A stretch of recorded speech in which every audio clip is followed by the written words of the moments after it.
Okay, all this leads us to some stretching that we can do with the band. We're just going to throw it over a squat rack, pull-up bar, side of the squat rack, whatever is convenient. And we're just going to put our hand through, and then you can just grab on.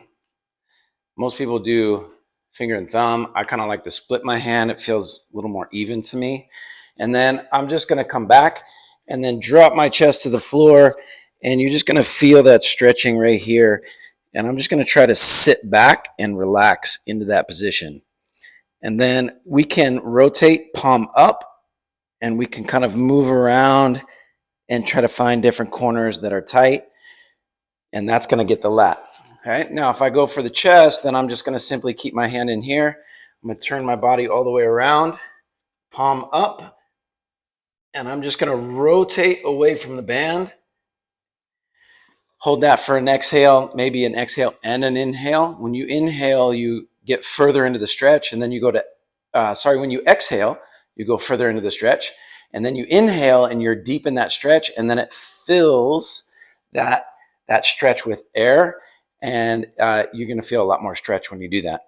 Second one would be you need to make yourself perpendicular to the band. So we'd keep this shoulder down, drop that shoulder, and then we're just going to rotate and stretch out the back right between the shoulder blades. And you can kind of mess around with this one a little bit, but this area right here is what I'm looking to stretch. So if you feel everything up here, then that's not a bad thing. That's another stretch you can do. It just wasn't the exact one that I was looking for.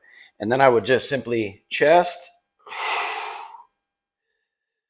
exhale, inhale, turn around, get that rhomboid right between the shoulder blades, and I would do that 3 or 4 times.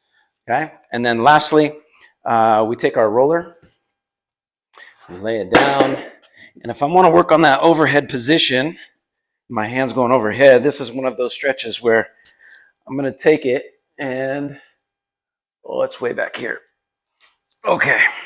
So now, to work on true overhead position, I've got to keep my rib cage flat and bring my rib cage and pelvis together and not really let them separate.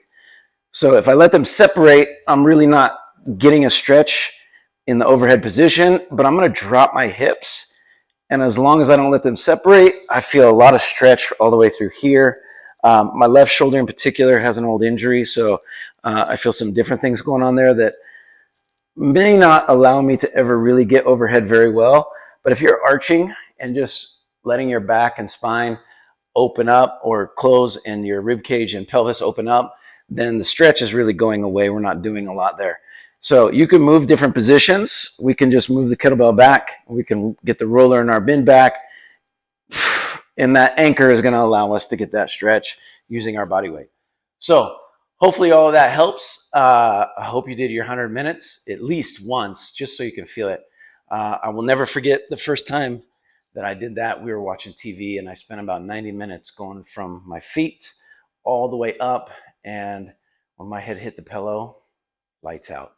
I was so relaxed and ready to go to sleep, and it felt great.